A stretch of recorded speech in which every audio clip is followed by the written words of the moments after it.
Beleza, pessoal. Muito bem, estamos aí ao vivo mais uma vez. Mais uma quinta-feira, sexta-feira, não importa o dia, estamos aí mais uma vez trazendo conteúdo, trazendo informação. E essa noite é uma noite internacional. Temos 4 países, Diego. Temos 4 países. Boa noite, Lucas. Boa noite a todas as pessoas no Brasil. De onde nos visitam hoje? Hoje, se vocês podem colocar no chat de onde estão, seria ótimo. Hoje a gente divulgou bem essa live, tanto para o mundo latino, para o mundo latino. Então, temos gente de todos os lados. A gente fala português, espanhol, inglês e qualquer coisa. Então, e hoje, Diego, graças a você, muito obrigado por trazer essa fera. Essa live vai ser especial, realmente, falando com o Warren Eagles. O certo era ter ele aqui no Brasil dando cursos. Então, muito obrigado a você por fazer essa conexão, trazer ele aqui pertinho da gente, para a gente ouvir um pouquinho da experiência dele, saber um pouquinho do trabalho dele. Então, passo a bola a você. And now on, we will speak in English, right? So, yes. Thank you so much. Thank you so much, Warren. It's a pleasure for... Now you can feel that you're in Brazil. Yes. Do I get to drink yet? Yes. Yeah, cheers. we're all in a happy hour. Happy hour. In the happy hour. So cheers to everyone. Oi. So we are in Bali. We are in Brisbane. We are in Brisbane, yes. Bogotá e São Paulo. Em São Paulo. Então, é um prazer ter todo mundo em Bali, Bogotá, Brisbane. Então, passo a palavra ao Diego, and thank you so much, Warren, for your time and your dedication. We hope that you came to Brazil soon, really soon. Yeah. Thank you for letting me join on your show here. It's great what you guys are doing, and I've never been to Brazil, and I would like to visit when we can. Yeah, it will be awesome to have you here. Yeah, so in this live, what we're going to do is we're going to speak 3 languages, but it's going to be a kind of difficult. So that's the reason that I have a caipirinha here to speak better. You're on that. Yes. Então, quando Warren fale, vamos a fazer uma tradução pequenininha da interpretação de que ele diga. Também, se precisam de saber algo no espanhol, também podemos fazer. Vai ser engraçado, vai ser definitivamente muito engraçado isso. It will be cool, yeah, for sure. Perfect. So, in this live, we're going to talk about something really, really nice, that is colors of the world. Yeah? So, when I was thinking about what to do in this live, I was saying, hey, Warren has traveled for around, how many countries do you know, Warren? Probably 50 countries. Probably 50 countries. Warren ha viajado a 50 países. Eso é louco. Então, uma das coisas que nós queríamos conhecer era a experiência do Warren como colorista e como traveler também, porque definitivamente isso é muito importante para fazer as cenas, para fazer a cor das produções. So, what I was saying is that it was really important for us to know most of your color grading experience and also your travel experience, how it influenced your color that you make in your productions. Sure. So the first question, the intro questions, are going to be made by Lucas. Lucas, can you start making the first questions? Yeah. Actually, you were wearing the most famous football shirt in Brazil, in the world, actually. So it's a football question. What's your favorite Brazilian player, or if you know anyone? I am quite a big football fan, and I must admit my favorite player comes from my favorite team, the '82 World Cup team, and Socrates is my favorite player.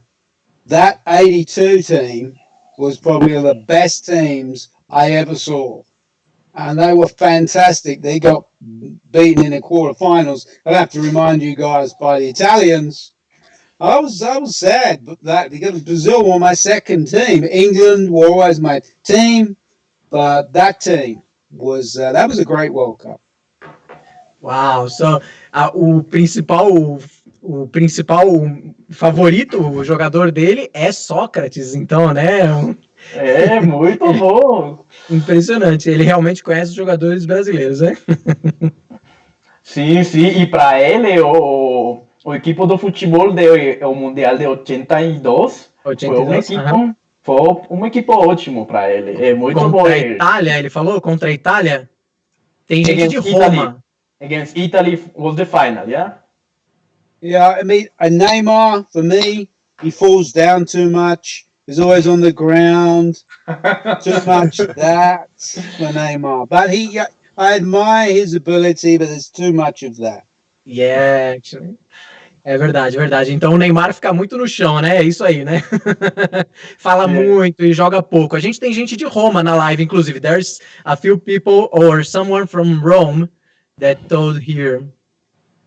Temos people de Chile, Argentina, Espanha, Peru, México, United States. Cara, é internacional. It's the world game, isn't it? Soccer is the world game. Will unite people. So it's certainly a good fun talking point. Yeah, definitely. So, Lucas, do you know or have you tried the caipirinha? It looks. Tell me what's in it. Lucas, você é brasileiro. So there is cachaça. It's an alcoholic drink from Brazil, and there is some lemon or lime, right? And ice, sugar and ice. So you have to serve it cold, and it's very good. It's really very strong, but it's really very good. You will try when you come to Brazil. We'll give to you some caipirinhas. Is that like a national drink or a very famous Brazilian drink? Obviously. Yeah, the most famous drink in Brazil. They made caipirinhas of lemon, strawberry, and everything you can imagine. Yeah, definitely. But it's so dangerous. Just one. So this is the biggest selling beer in Australia at the moment. Great Northern. Comes from Queensland, where I am. It's quite light, so for 10 o'clock in the morning, it's pretty good. It's not too heavy. I still can talk quite normally. I may drink another one later as we move on. Yeah, sure. Bom, para quem não sabe, Warren Eagles está na Austrália, né? E lá são 10 horas da manhã, 10 horas da manhã na sexta-feira, on Friday, 10 a.m. on Friday. So he's in the future, right? How's the future? It's a beautiful day here. Muito bom. All right. Let's go on. All right. So now let's start talking about color. So how did you start in the color world, and how long was it? I started in photography, but I wanted to be a director or a DP, so I moved into film editing. Well, this was a long time ago. This is late 80s, so before when most of you guys were even born. Started working on film editing gear, but I still wanted to be director or a DP, so I moved to be a runner at a post house facility. Hey, Lucas, traduzca. All right. Go ahead, Diego. Okay. All right. I then started to do editing, but there was a few guys who were already editors, and chance came to do color. and I was working with Clark Muller. He is the colorist who had the job in Sao Paulo. He's now got a job in Venice Beach. He's got his own grading shop there. He said, well, I'll teach you color. And I thought, well, why not? I'll do that for a while on my journey up to be a DP or a director. I just stayed doing color and never moved on. Still coloring. That's like 30 years ago. É isso aí, então o Warren, ele queria ser fotógrafo, diretor de fotografia, e começou nessa área mesmo. E até que então vieram oferecer para ele para ensinar, né, o colorista aqui de São Paulo. Ele fez alguns trabalhos aqui de São Paulo. Hoje o colorista está em Venice Beach. E ele conheceu o mundo da cor. Então, todo mundo, em algum momento, pelo menos os que conhecem o Warren, foi apresentado para o mundo da cor. And well, that was in London. That's where I grew up. I've only been in Australia for 20 years. Então, eles se conheceram em Londres, né? Ele ficou na Austrália por 20 anos. Muito bom, perfeito. Ok, até agora, vamos começar a falar um pouquinho e eu quero que as pessoas do chat também participem. Ok, vamos a fazer primeiro a pergunta em inglês e se vocês entendem, coloquem no chat.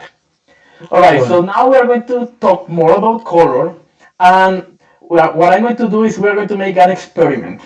So I'm going to say to you the name of a country, yes, and you will say what color comes to your mind. And also in the chat, the people are going to answer. So this will be a nice experiment because I'm sure you have some colors in your mind, different than us, or different than the people in Sao Paulo, or I don't know. Let's see. Let's make that experiment. All right. So the first country is England. What color represents England? England would be, it's a cool color. It's going to be grey because it's drizzly and wet there. Grey. All time grey? Always mizzly, grey, really quiet. Ok, a pergunta é, para as pessoas do chat, se vocês pensam em país, por exemplo, England, qual é o cor que vocês pensam que vem à sua mente? Uhum. Blue.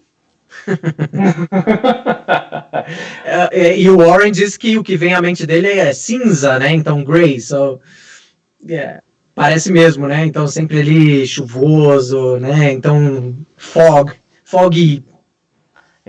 Muito bom, muito bom. What about Italy? Italy, I think of I think romance when I think of Italy.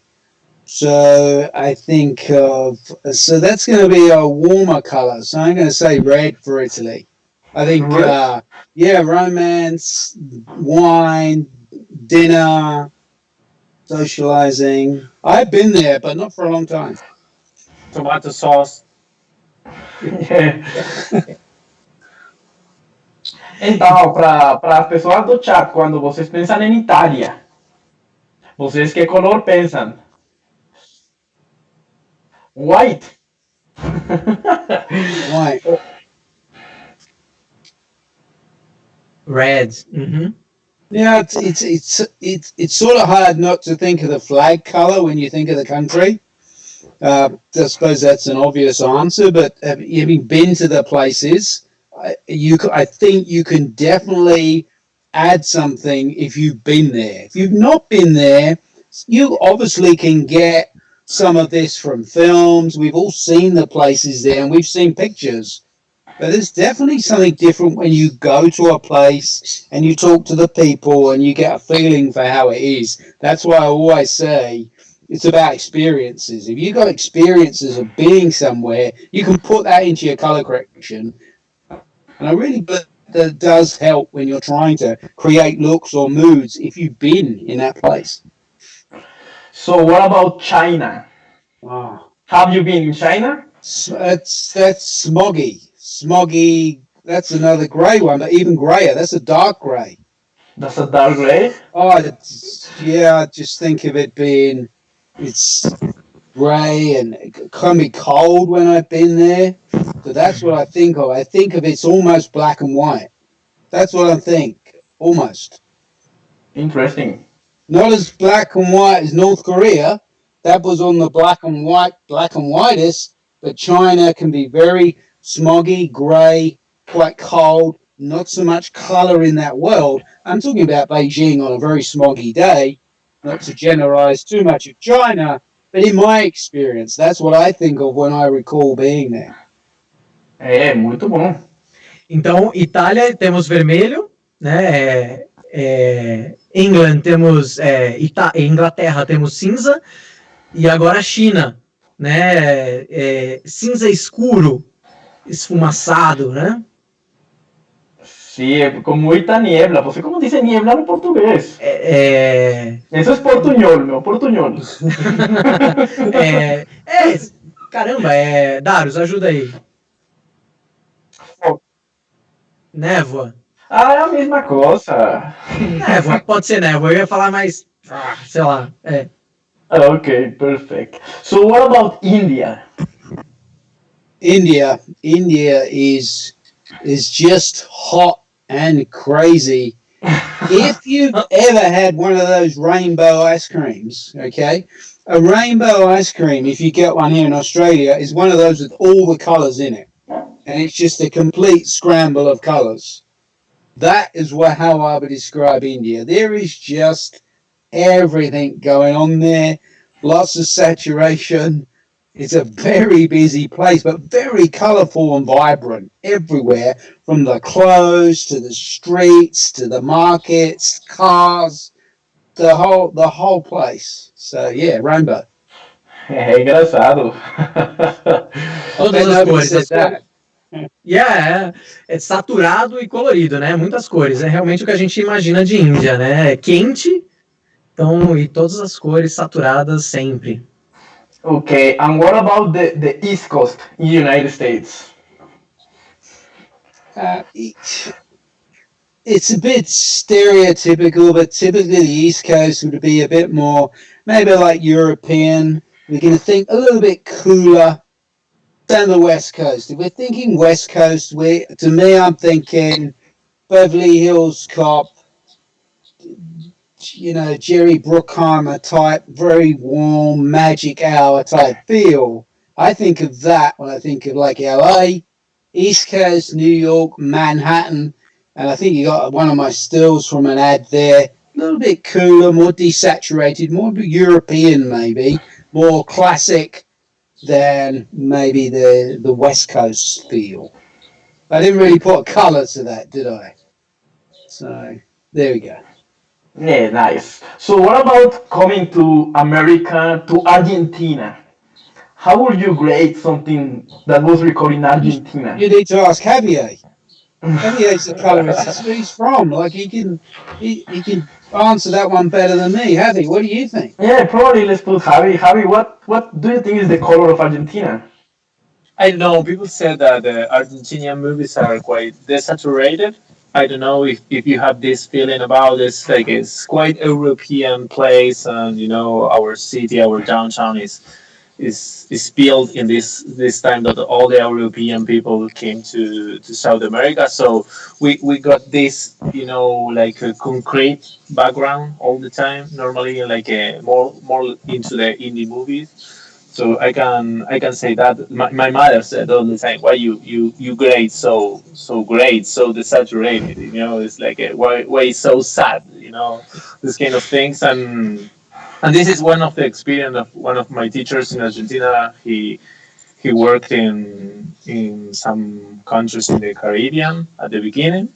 They really push the saturation and really want to the colors really warm in comparison with what we normally do in Argentina. Many people think that we grade in love all the time. They love the love image, That's interesting. Yeah. But do you see that in a lot of the films? Do a lot of the films have a similar look coming out of Argentina? Or Yeah. They do? Yeah. We have our own style, I think, and it's more this mix between, the European kind of image and have this kind of Latin feeling, but we are not really Latin in a way. We are really in the South, so we mix these two things in a particular way. And I think mostly the indie films have like a kind of style. You can get it when you go to a festival or something like that. You can figure out that it's like an indie Argentinian feature film for sure. Cool. Ok, Lucas, falaram muito. Falaram Não. muito. Não, na verdade, eu compartilho do Javi. Javi é argentino, mora em Bali. Ele disse que a Argentina remete a muito a concreto, né? E realmente, assim, se você pensar ali o centro velho, eu morei na Argentina, né? Então, o centro antigo de Buenos Aires ali, concreto realmente, né? Mas sempre tem aquela cara latina, né? A gente consegue ver não só no rosto das pessoas, mas no ambiente em si que tem um look específico de Argentina, né?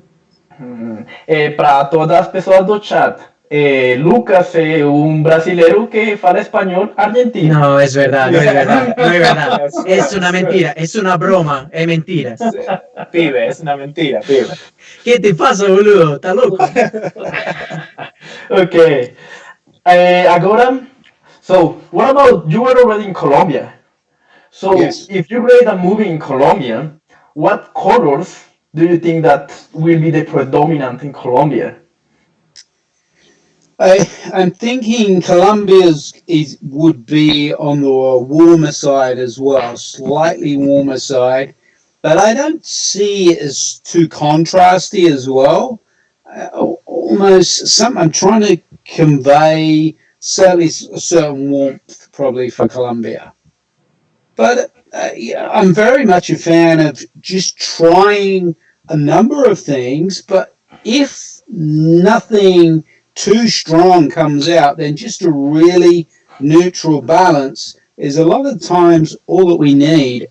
I think we need to show things, try things, but a lot of the time maybe just a really good balance is all maybe a film needs, or even a commercial for that fact.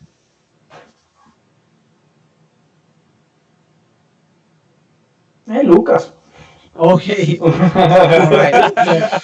Actually, we have some great colors in this live.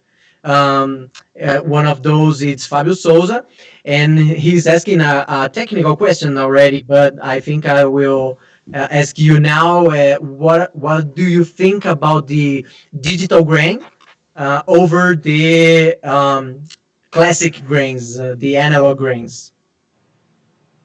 From film, all I would say is if you're using grain, and I know quite a lot of shows do, is really test it, because the problem you have is the compression now of all these platforms where we're watching our material, films and shows and Netflix and places. The compression can really have trouble with the grain, and it cannot look good sometimes. So if you decide on using grain, whether you've sampled real grain from film and you're keying that, or it's one of these digital packages, just test it on as many different places as you can and get the opacity of the grain correct. Uhum. Isso aí, Fabio, ele está falando sobre a compressão realmente, né, que é digitalizado esses grãos orgânicos, né, em analógicos, enfim, esse original, né, então a compressão acaba destruindo um pouco e por isso a gente acaba, tem que testar, ele falou, tem que testar, não tem jeito mesmo, né. Sim, acontece que passa muito macroblocking, em muitos casos. Compressão pura, sim, é verdade. Uma pergunta muito boa. Ok, agora eu quero fazer uma pergunta. Temos muitas pessoas do Brasil e de muitos países. Se vocês fazem grade de Brasil, que cor colocariam? Qual seria a cor predominante? Vou dizer também em espanhol. Se vocês fazem uma película que foi gravada em Brasil, que color usariam?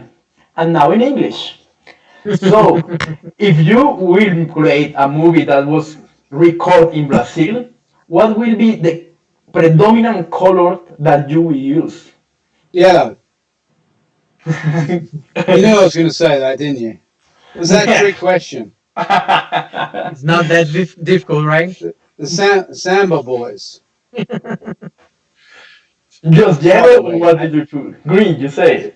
The gold, yeah, the green and gold. It's similar to Australian colours, obviously, I suppose, because we play in the same colours for rugby and for soccer as well. So I would probably think something similar. You would start with the stereotypical look that you would imagine, but then I would always shift away from that, a big away from that, because sometimes a director's not thinking to go in that direction. Now, that can be extreme sometimes, but you need to go somewhere to just make sure you've tried every angle for a grade. And the director might come in and go, I know exactly what I want. It's going to be this yellow, it's this Samba look, but you could maybe give Javi's look, the Argentinian feel for that, with a bit more desaturation and a bit cooler, and try it on a few scenes. It might not work, but you need to go and explore these things. Never be afraid to try this. Even if you're pretty sure director's happy, just try it. And just keep those stills, keep those looks. You'll use them one day. Uma tradução, Lucas, para pessoas do Brasil. Basicamente, amarelo, né? Então, ele respondeu de bate-pronto que realmente a cor do Brasil é amarelo, né? Então, até abri aqui a minha referência de filme brasileiro, Cidade de Deus, e realmente é contrastado, amarelo, tem ali um quê de verde, né? Até assim, mas realmente amarelo, acho que seria a cor. Ele falou que é até parecido com a cor da Austrália, né? Futebol. Mas é mais puxado realmente para o amarelo. E, por exemplo, para vocês brasileiros, você se identifica que todos os filmes têm que ser amarelos? Ou porque eu assisti a um par de filmes do Brasil e não, eles têm outro color. Exatamente, eu acho que na verdade os filmes internacionais do Brasil tendem a puxar um pouco mais para a cara características de Brasil. Eu não sou colorista, não sou artista, você sabe disso, mas realmente acho que realmente é mais um estereótipo, assim, né? É mais uma ideia, e é realmente isso que a gente está falando com o Warren, né? A cor que te remete a Brasil. Então, qual é a cor predominante que você vê na retratação de Brasil pelo mundo, né? Então, acho que é mais uma impressão do que a realidade, né? Você conhece o Brasil e você pode dizer também. Eu amo o Brasil, então eu acho sentido isso, sim. Sim, acabou de sair da aula de português, inclusive. So what I was saying to Lucas is that if they are Brazilians, they feel that the movies need to be yellow or green or that colors, and they say that mostly the international movies use that color, but nowadays, like the local movies and so on, use more neutral colors. So yeah, I would definitely say so. And there's no real rules about what you should do, really, depending on where the movie comes from. Otherwise, they would all look the same, wouldn't they? Every UK movie, every LA movie would all be the same. But you have to tell yourself, is the color helping to tell the story? Is it making it easier for the viewer to understand the film? And if it's not, then there's no point in doing it, because that is all we're doing as graders. We are aiding the director 100% to make that a better film. And if your crazy, slightly whacked out color is not doing that, then you're really not helping.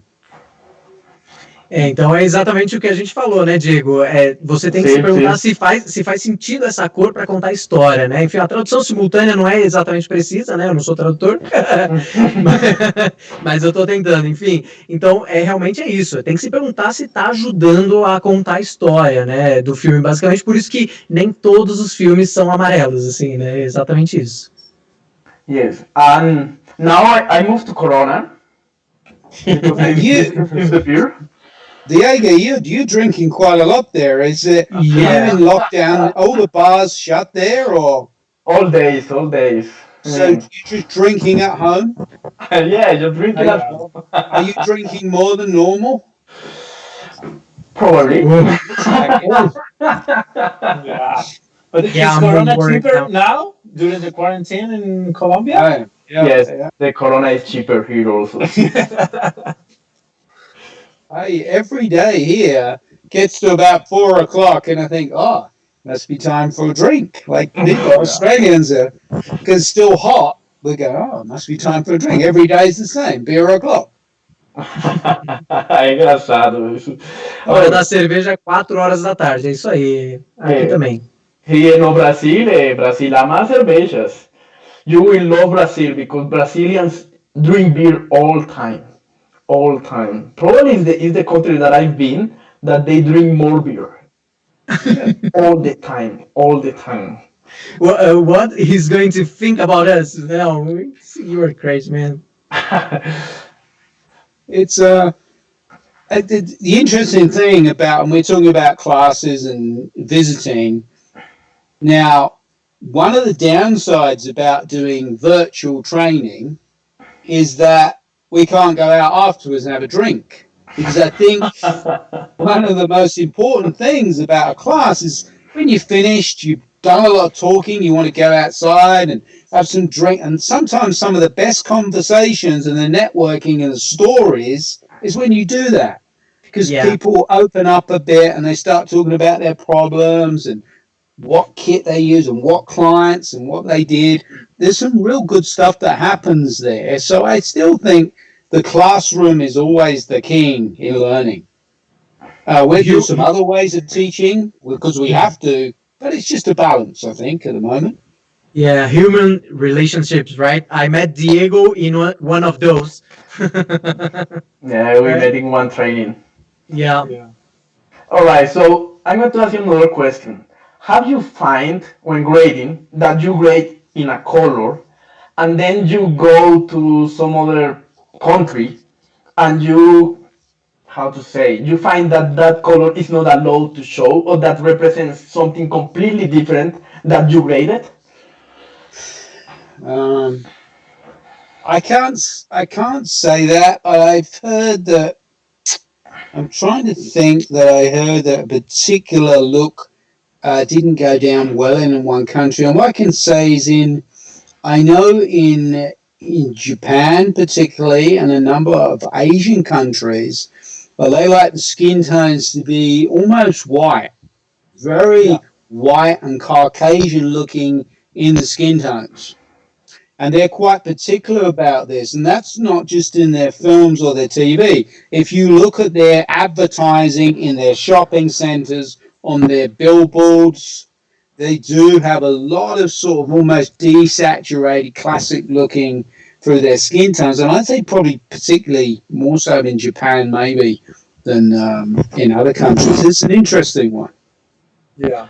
And they have a particular technique about that, and I learned from Kevin. This thing is quite weird. They split the RGB image in like a black and white images, and they bright just the red channel, and they put more level on the red channel to get to pop up the skin and get more desaturated. So they have a kind of like a pre-built nodes for do these kind of things because they love this idea like almost like a ghost.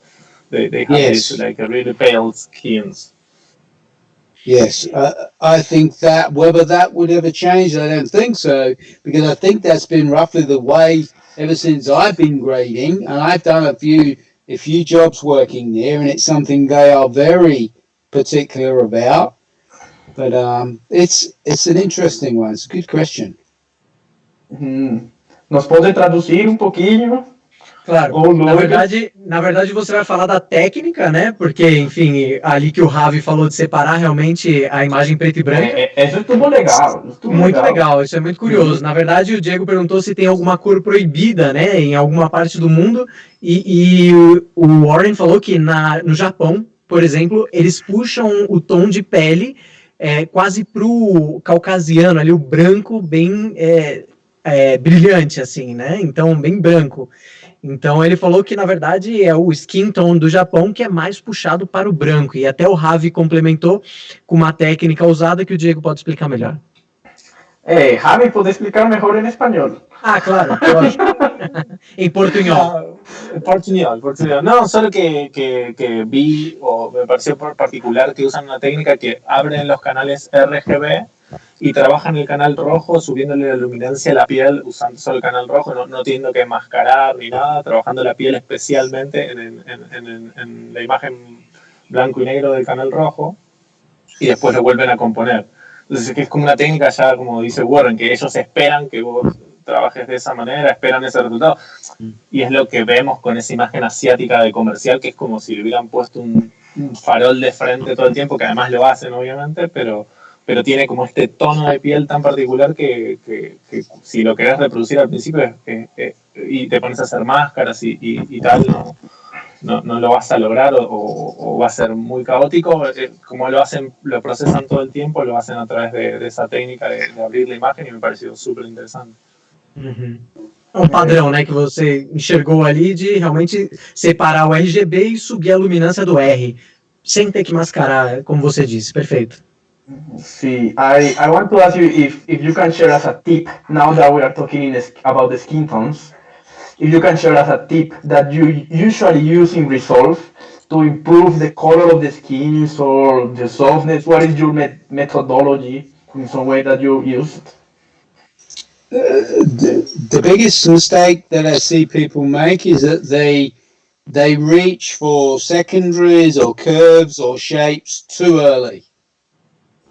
You've really got to try and really balance the image out first.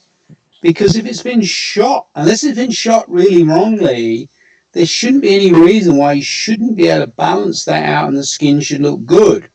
Now, of course, then we have problems where we have to match.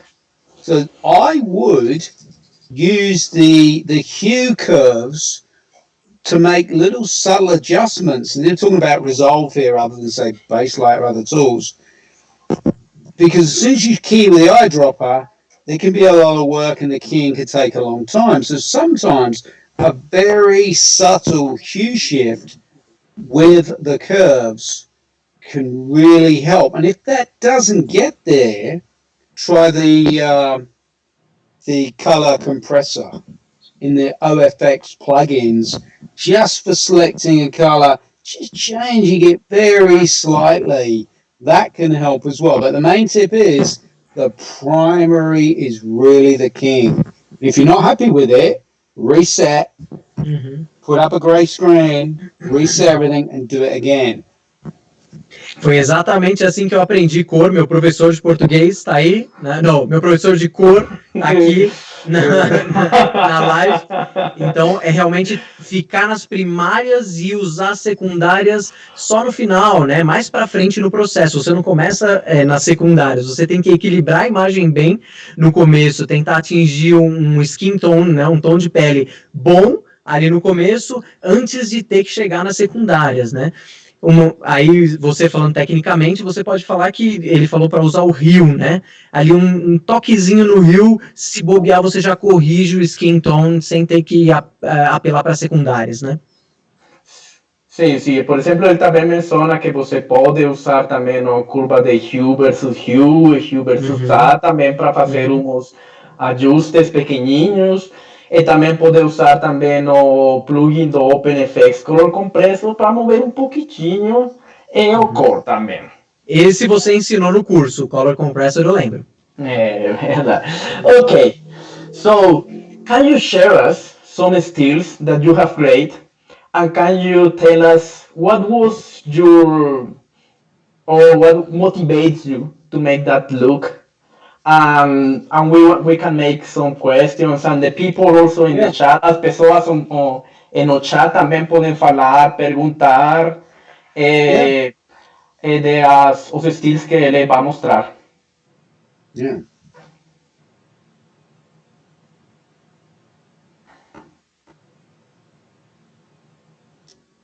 Which one first you're going to use? Which one first? Daros?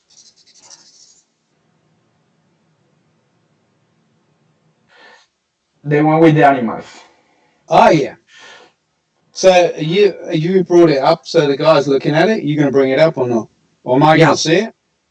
Yeah, So in 30 seconds. 30 seconds. Yeah, sure. 30 seconds. Scamming. That's it. So I'll talk about it anyway. That was a commercial for a beer, an Australian beer. So it was actually shot in New Zealand, but it's a very big selling Australian beer. And obviously the deer, they're all obviously 3D elements in there. So the nighttime look could be whatever we decided. There's a little bit of green through some of the nighttime stuff. There's some magenta through some of the high up, through some of the drone shots. And it goes through a nighttime through to the day. But that was an Australian ad, and it didn't need to be a huge look. There was just subtle little grades in there, not to take anything away, and try to make it look realistic, I suppose, when you see the ad. And hopefully there'll be some links to the ads as well, so you can look at them afterwards. So the main idea was like to show it natural, because it looks like directly from the street. That these lights are probably neon lights from the shots. Not too forced at all. There was some magenta casts from some of the top drone shots that you'll see when you watch the ad. We more or less left those in there. I coloured everything and matched it all before the VFX on that job. So I did a pre-pass. It was shot on red. It was a few years ago. It would have probably been on the Epic. So balanced it all for VFX. So when they did the comps for it, it all sort of matched. So the final grade wasn't too far away from where we discussed from the dailies. So even though I was colouring the deer as well, it was as if they were for real. Hey, Lucas. Sim, a tradução dessa frase, dessa explicação vai ficar longa, na verdade, né? Na verdade, esse é um comercial de uma cerveja australiana, certo? E a ideia era que elas parecessem naturais ali, com luzes neon, né? Então, na rua, como se elas fossem reais e estivessem ali efetivamente. Nada muito artístico, certo? Sim, era principalmente para fazer que fora real. De que se você tem umas lojas e os animais passam na frente das lojas, eles estão integrados. Sim, perfeito. E é isso aí que tá mesmo. And for example, when you have that VFX shots, they give you the shot, the plane, and then in this case, the 3D, the compositing, and you graded both. Did you ask for another kind of map? I mean, for example, we had the mats, and I think I probably only used one mat on that job for the final grade. One mat. There's some shapes in the final grade, but not much. So it's pretty natural. And to be honest, as a colour, you want to forget that they're actually 3D elements. In a way, I did, because it's a really good job. That's by my buddies here in Australia, all VFX. And if it's like that, sometimes as a colourist, you forget that they are 3D elements. And that's the biggest compliment for the VFX guys, if we're even forgetting that they're just 3D elements. So, yeah, it was a fun job. Muito bom. Perfeito. Diz que ele usou só um match, né? Um match com isso, né? E alguns shapes para fazer a correção de cor, né? Sim, uma coisa que é muito bom é que ele disse que ele esqueceu que eram 3D. Ele fez um grade como imagens complementares. Ele esqueceu que eram 3D. Para fazer a integração muito melhor. Isso. E claro, estava muito bem integrado já do 3D, né? Para ele conseguir fazer assim, né? Sim, exatamente. Ok, vamos a passar a outra imagem. We are going to move to the next image. Which one? That was... Which one? Guessing competition. What's it going to be?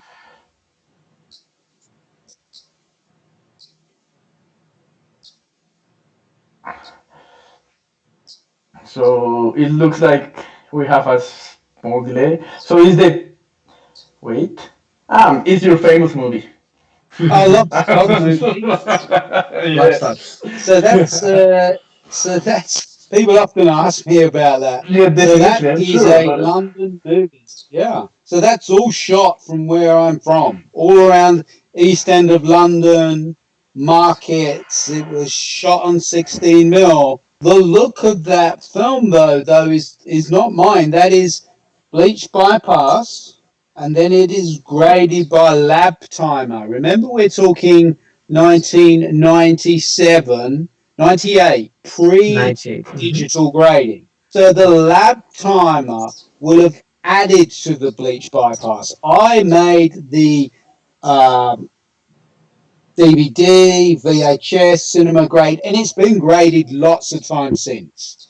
So you go and look at it now, it's been regraded to HD, now for 4K, it's been remastered. But we took that look, that bleach bypass look, that East End, gritty, almost slightly brownish tones, and pushed them a bit more. Pushed them a bit more for the DVD grade, pushed them a bit more for the for everything. So that's sort of the look that people remember, which was a bit more than cinema grade if you saw that at the time, if you saw it in the cinema. It was 16 mil, bleach bypass. A little bit of noise, but very fine stock, so there wasn't a lot of grain.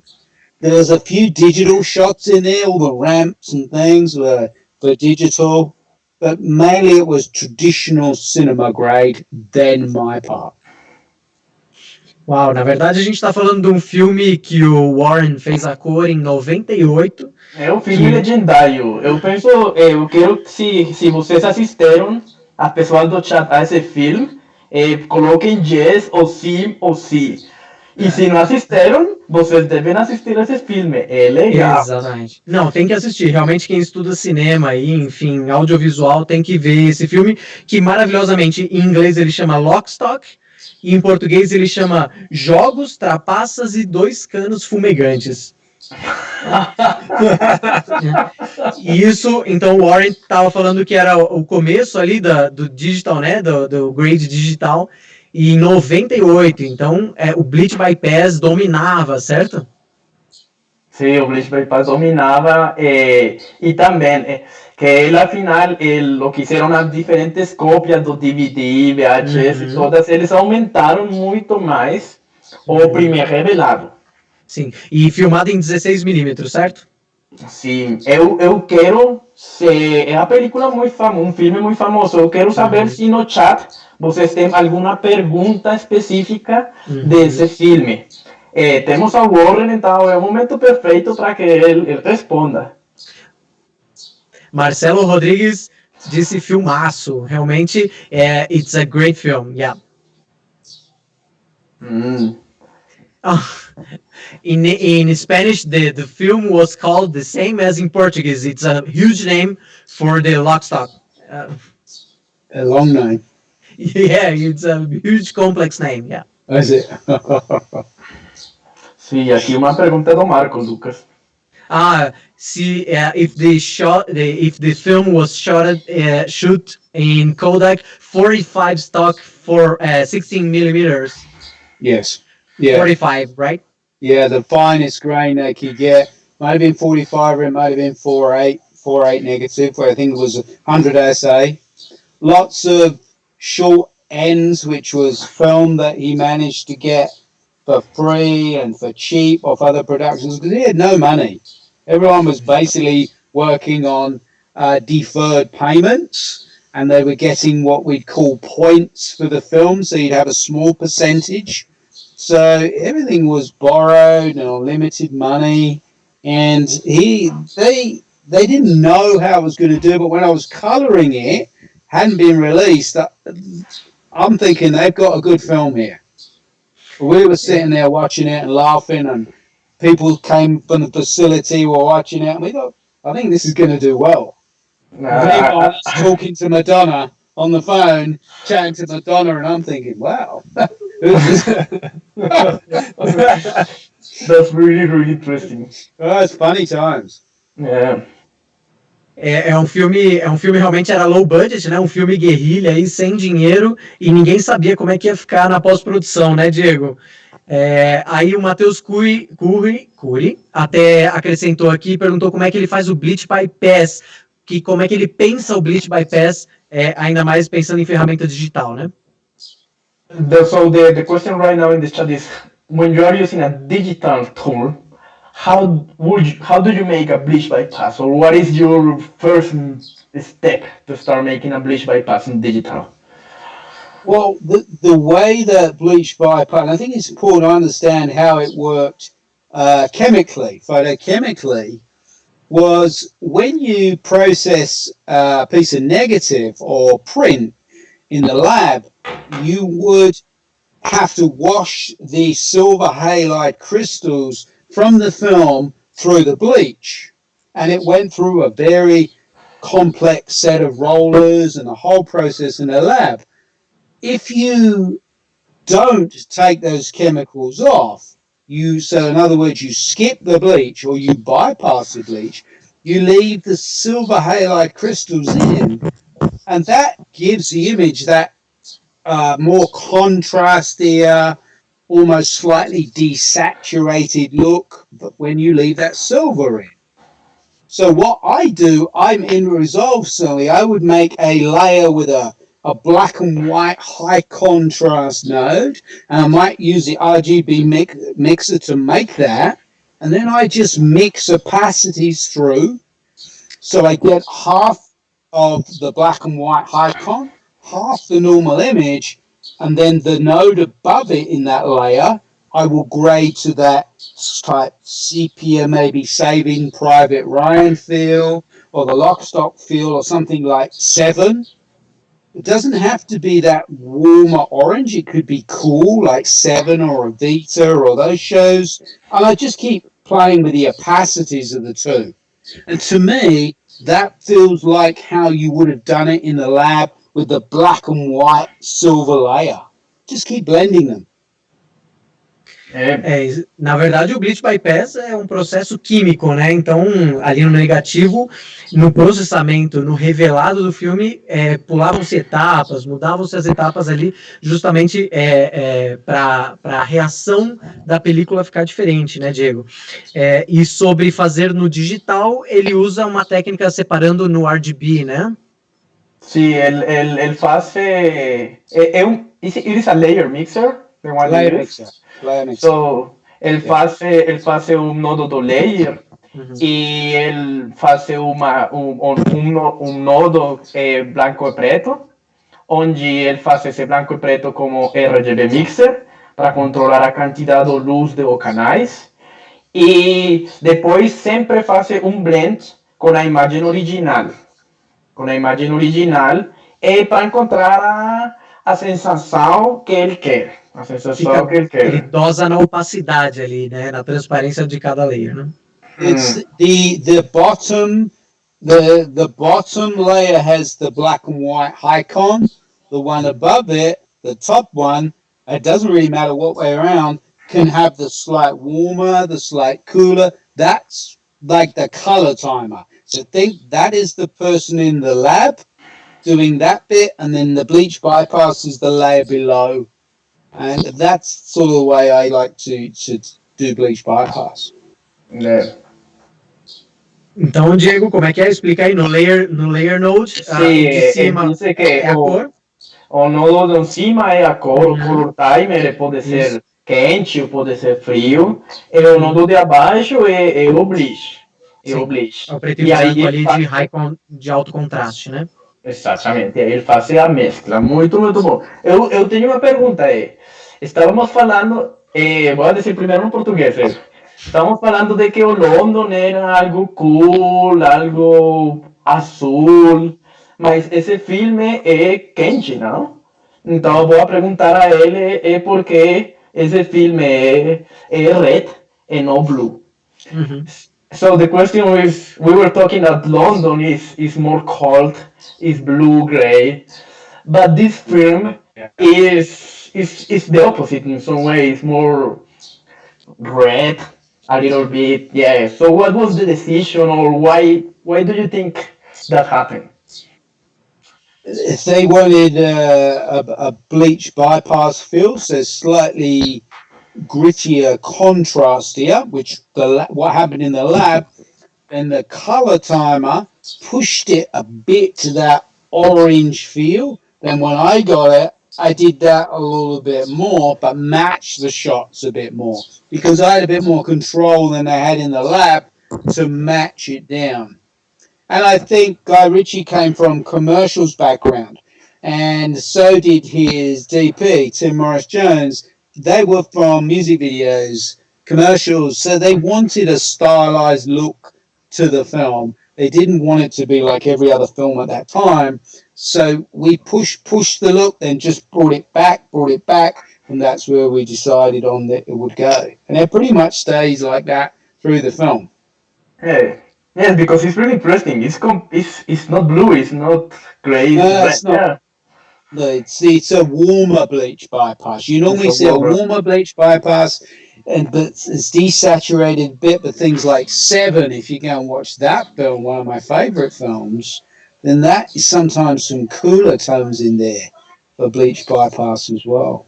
Muito bom. Javier, you don't have gin and tonic. Yeah. Where's your gin and tonic? Yeah, it's too early for me, man. Oh. Então, Australia. A pergunta que eu fiz estávamos falando que o London, as cores são mais azules, mais cinza, mas esse filme de aqui é muito mais laranja. Então, porque Warren os dijo isso, Lucas? Na verdade, ele disse que para ornar entre as cenas, né, para fazer o match entre as cenas ali, e ele estava experimentando, né, como ele disse ali, ele estava experimentando até dosar, até chegar num nível onde as cenas davam match, né, pelo menos foi isso que eu entendi. Sim, outra coisa que ele mencionou que é muito bom, o diretor Guy Ritchie, ele principalmente fazia o videoclipes. Então, quando começaram a fazer esse filme revelado, eles pensaram, vamos a fazer algo diferente. Então, o look do filme pode chamar-se o Bleach Bypass quente. Rompia com tudo aquilo que era o costume, como a gente falou no começo ali, né? Azul, né? De Londres, né? Sim, isso é muito bom porque rompeu e todos recordamos e eu penso que é a primeira coisa. Por exemplo, aqui a Lina estava falando do Sin City e tudo isso. Em muitos casos, nós recordamos essas cores desses filmes, mais que o filme completo. Sim. Isso é importante. Ok. So, let's move to another still.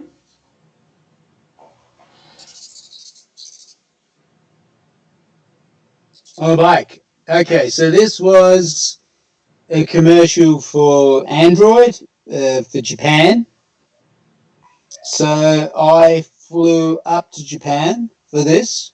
Interesting. This was I was booked for the whole day, and I got there. They'd conformed it.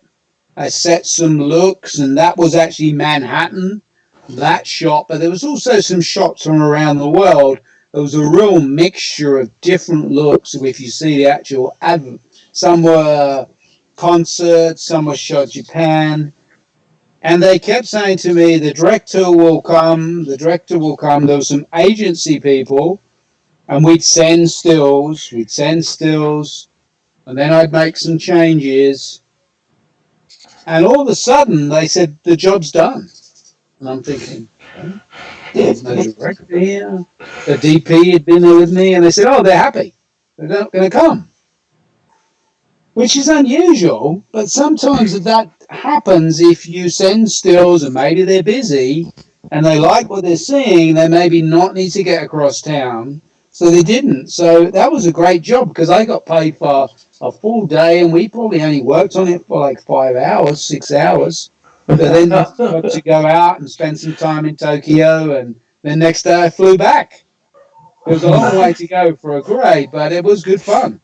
Like you can see that still, that was trying to get a slightly cooler, Manhattan, like I said earlier, East Coast, could be Europe, could have been a European look as well. A little bit desaturated, maybe a little bit, but nothing too much. Never too much, I don't think. They like the gray from the camera, the look, doesn't it? Yeah, it wasn't much. The funny thing was there was two DPs on the job, and the DP was with me. I was asking him, do you like this? And he didn't say. He wouldn't say. It's very respectful. And you get this a lot in Asia. And then I said to one of the PAs, why is he not? He said, because he didn't shoot that part. He only shot the Tokyo section, so he wouldn't comment on the other DP's work. So it's very respectful. But then I sort of got him towards the front of the room. He sat right with me, and I said, look, well, that DP's not here. You're here. You shot half of this commercial. Your shots are matching the other DP. What do you think? And slowly we tried some things, and we got this look that works. And obviously it did, because the director and half the agency didn't come anyway. So it was interesting, because I couldn't work out why he wouldn't comment. And that was the reason. It wasn't his shots. Really nice. Essas são as experiências que a gente tem na vida, né? Então esse filme, esse Steel aí é de um filme que ele foi bookado um dia inteiro no Japão, né? Então ele tinha um dia inteiro para fazer esse filme lá no Japão, e esse filme tinha imagens de vários lugares, né? De shows, enfim, de Manhattan, inclusive essa cena de Manhattan. E ele só estava com a agência, ele não estava com os diretores, né? Isso é muito curioso, isso é raro, na verdade, né? Na verdade é o contrário, é unusual, né? Que nem ele disse, né? Não é comum, né? Então ele aprovou com a agência, mandou alguns estilos para os diretores de fotografia, que na verdade eram 2, e ele comentou no final ali que um não comentava no trabalho do outro, né, Diego? Isso é muito curioso, ainda mais falando em trabalho colaborativo, né? Sim, sim. Isso é o trabalho colaborativo na produção, né? 2 fotógrafos num mesmo filme, né? Isso em série acaba acontecendo bastante, vai? Sim, é verdade, é verdade. E outra coisa que ele comentou é que para esse ele não fez muito, que ele tive que viajar a outro país para fazer o comercial. Ele simplesmente saturou um pouquinho, fez isso rápido. Eles fizeram perfeito, e ele tive tudo o dia para conhecer Tóquio. Que é muito bom. Ele trabalhou 5 a 6 horas ali, ele falou, né? Em vez de o dia inteiro, né? Então, realmente, não é comum, isso é uma exceção. Exatamente. Ok, agora vamos passar ao seguinte. Now we're going to move to the last one. Ao último. That should be the rugby one. Yeah, the rugby one. So this was in Scotland. So this was a remote grade I did this year. It's for an agency called Tanami in Edinburgh. And I've worked with them before, and they said, can you grade this remotely? It was for the big Six Nations rugby tournament that they have up there. And luckily, it was a good day for the rugby part. There's 2 parts to the commercial if you see it. The first part starts sort of desaturated and grim looking because the guy's having to work in his backyard. He's having to cut his grass. It's not too flash, very basic grade.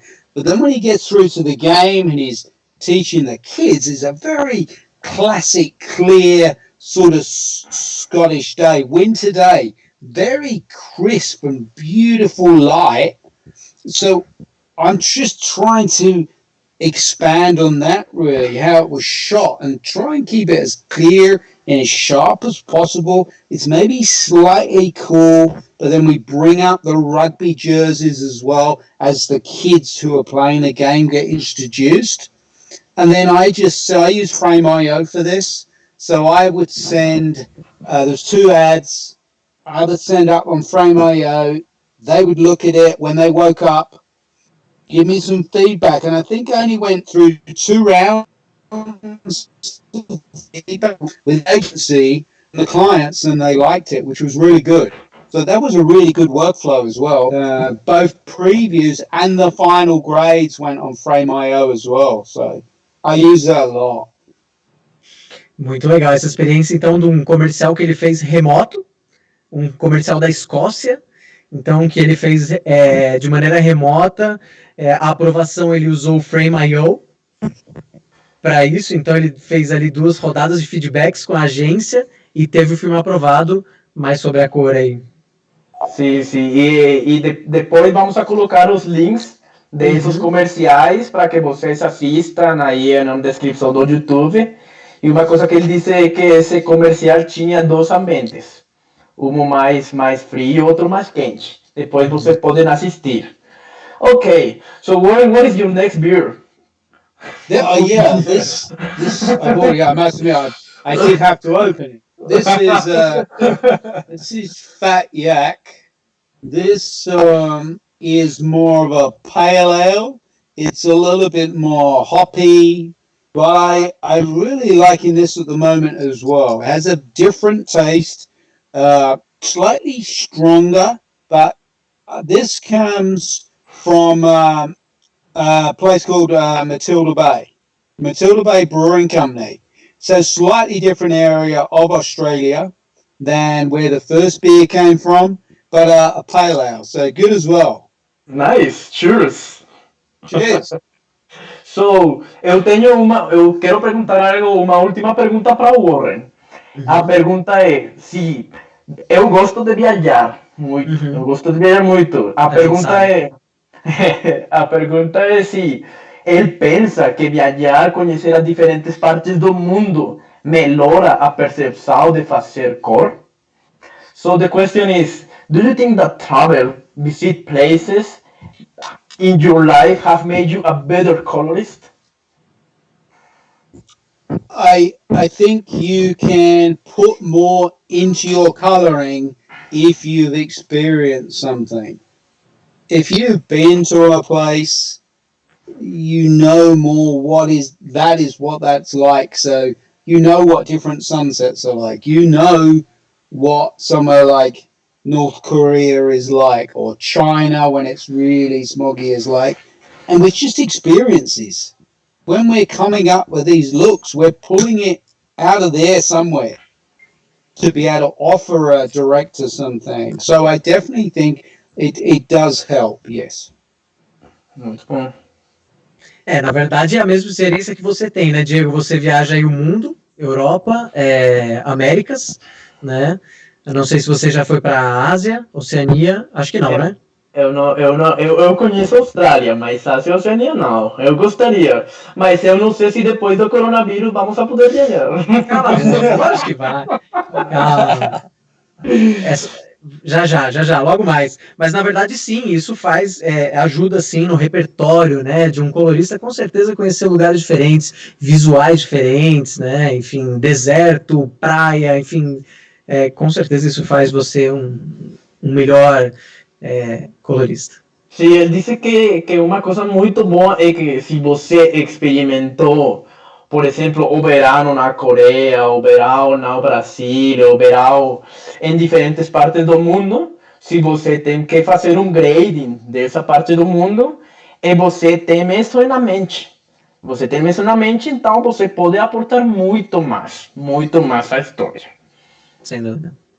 Perfeito. Então agora eu quero perguntar algo, e a pergunta que provavelmente as pessoas do chat tenham na mente. A pergunta eu vou dizer primeiro no português e depois Javi, que é nosso representante, nosso manager do International Colorist Academy em América, ele vai dizer no espanhol. E a pergunta estamos esperando ou existem planos para fazer treinamento online do International Colorist Academy? E quais são os planos agora do International Colorist Academy com esta crise? Ok, Javi, en español. Bueno, la pregunta es si hay planes o cómo vamos a afrontar un poco esta crisis del coronavirus y si hay algunos planes para América Latina o los países hispanohablantes. So the main question, I think you got a little bit. What did he say? Yeah. What did he say? Click derecho, click derecho. Click the red. Did he say good things? Yeah, they are asking. They are asking if you have any kind of plan for the coronavirus, something around online training. What is going to happen with Spanish speaker countries? Yeah, I think most of our training for this year in terms of travel is probably not going to happen. So all of the ICA classes as they are will be able to be run as a virtual online option. So the same structure, so it could be 2 days, yeah, but slightly less time, lots of breaks. But I certainly think for, for Portuguese or for Spanish speaking countries, we could do them virtually with a moderator or some interpretation so we can do some translation. I think that's important, and we would look to do that in Asia as well and for Latin America. So we're looking to do this during this lockdown period. Olha, isso aí é uma informação interessante. Na verdade, para quem não sabe, o Warren estava para vir para o Brasil, né, ou para a América Latina, ministrar alguns cursos. O Ravi era o grande responsável por isso, e eles estão realmente abertos aí a online classes, então, tipo, aulas virtuais com algum moderador, com algum tradutor, né, então, no meio do caminho ali para facilitar o processo, mas realmente eles estão pensando em fazer aulas online, aí, vender cursos e trazer mais conhecimento nesse momento de lockdown, né? Sí, también para... Javi, cuéntales en español. Bueno, que sí, se está trabajando en una plataforma online para dar los cursos. Estamos un poco con Diego también trabajando en cómo va a ser el formato y demás. Nosotros tuvimos la primera experiencia de dar clases en español el año pasado, que fuimos a dar clases a Colombia y a España, y funcionó súper bien. Y bueno, Diego hizo las traducciones. Y como dice Warren, creemos que es importante también para incluir a la gente que no fluye tanto en inglés. Como decía Warren, siempre el punto diferencial está en la experiencia y en la anécdota y en cómo él encara ciertas cosas en particular, así que la ayuda del traductor de Diego en ese caso fue muy buena. Y bueno, estamos testeando toda la plataforma online para ver si podemos correr estos cursos online. No tenemos fecha todavía, supongo en 2-3 meses poder sacar algo online. What I will say though, if anyone takes a virtual online course, there's no drinking till the end. I don't want people. There's a happy hour, right? Yes, at the end of the day, where we can discuss stuff like this. I don't want to be looking at the screens and people are like drinking. Eso está muito bom, muito bom. Uma coisa que ele disse é que se fazemos aula virtual, vai existir happy hour, mas afinal, porque ele não quer que as pessoas estejam tomando aula, bebendo e dormindo. É engraçado isso. But that is a good story. It's something that can be cool to talk with Warren also about the traveling around, because he has a kind of quite different kind of student. He ran classes in North Korea and Singapore and in Colombia. So the kind of student and the kind of way they interact with Warren is completely different. Los brasileños gostan mais de cervejas. Com certeza. The Brazilians like more beer. Well, the last hour of the virtual class would be similar to if we went to the local bar. If I was in Bogota or Sao Paulo or wherever, and that's where people can ask any sorts of questions. And sometimes I go there and I learn from the students about other things, about their countries, the way they do things. So that's good. I learn things as well. So that's an important part. The virtual class has to be as experiencing and getting the networking with the other students and like making friends online. So we're going to try and make it the same. Muito bom. Na verdade, ele disse que o happy hour é uma hora essencial, então, né, para as aulas, mesmo sendo virtuais, e é a hora que a gente se conecta, é a hora que a gente se conhece. Por exemplo, o Diego, primeiro fomos alunos e depois ele foi professor. Então, realmente depois da aula, depois daquele momento de aprendizado que a gente se conecta e conhece mais sobre um ou outro, o país de um, o país do outro, enfim, os costumes. Então, é uma hora muito importante realmente, né? Sim, isso é muito bom. Outra coisa que eu quero dizer a todos, vamos a fazer webinars pronto do International Colorist Academy. Legal. Vamos a fazer webinars pronto do International Colorist Academy com os diferentes instrutores do mundo. E se, para finalizar um slide, Daros, pode colocar o último slide. Uhum. Se vocês querem receber a informação do International Colorist Academy, do webinars, eventos, vamos a fazer também um Colorist Mixer. Warren, can you explain us about the Colorist Mixer? What is that? The Colorist Mixer is normally a social networking party run at NAB in Las Vegas and IBC in Amsterdam. But when we go to different cities, like in Bogota last year, we ran a mixer there. So we had a party on the Saturday night, and it was probably the best mixer, the most excited I've seen. The crowd were like loving it. We have a quiz, we give away some raffle prizes, people get to meet other people. It's good. It's a good fun. It's just a fun event. I think the one in Brazil will be crazy. we can say to the Brazilians that, are you planning to go to Brazil soon, or what can we say to the Brazilians? A pergunta que eu estou dizendo a ele é se podemos esperar a Warren Eagles ou International Colorist Academy Kevin Show Lessons no Brasil. Yeah, it's on our list, and I said we were due to come this year because of demand of people saying on our website, can you come to Brazil? And it's great chatting to you guys because now we have a base and partners where we can do things. So it's definitely on the list, and we're really looking forward to it. And that's just little me, that's Kevin, Diego, all the 10, 12 guys in the ICA could all potentially come and run training. So we're looking forward to it. É isso aí, então está nos planos realmente da ICA, aulas de Kevin Sean, a gente conhece aí Ariel, fã, Kevin Sean, então aulas realmente que falam de cor profundamente, né? Então não são superficiais, e eles vão vir para o Brasil sim, e eles estavam até comentando de uma festa que a gente estava planejando no Brasil, ou está ainda, né?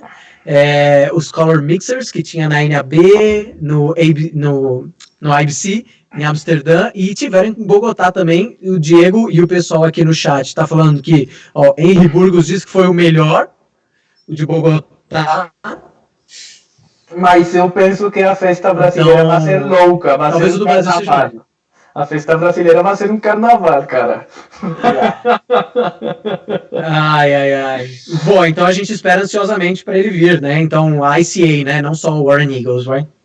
Sim, então escrevam ao e-mail. Eu quero agradecer a todas as pessoas do chat. I want to thank you everyone who came to the live. Quero agradecer a todos. Eu quero agradecer também a Mdochi por a oportunidade de falar aqui também. I want to thank you, Warren Eagles. Thank you. Abogado. Abogado? No, abogado. Is that goodbye? Obrigado. Obrigado. Man, you guys are a tough crowd. Huh? You say avocado. No, avocado. Avocado, fala bem. Avocado, isso aí. Ele está falando menor que eu, agora. Yeah, he's talking about the fruit, not thank you, it's okay. Obrigado, Warren Eagles. Obrigado. Obrigado. Warren, do you want to say us to the people, to the chat? Oh, no, mate. Thank you. Just thank everyone for joining. Stay safe, yeah? Tough times. Stay safe. practice your coloring. If you're at home, do 1 hour a day. Just practice some little things and look after your families and stay safe. Cheers. E agora é hora de se proteger, né? Ele falou, continue treinando 1 hora por dia pelo menos, mas cuidem da sua família. E esse é um recado nosso também. Colômbia, Bali, Brisbane, stay safe. Com todos estão safe. Muito, muito obrigado. Valeu, thank you, graças a todos. Obrigado. Valeu, gente. Muito, prazer. muito caro. Caro.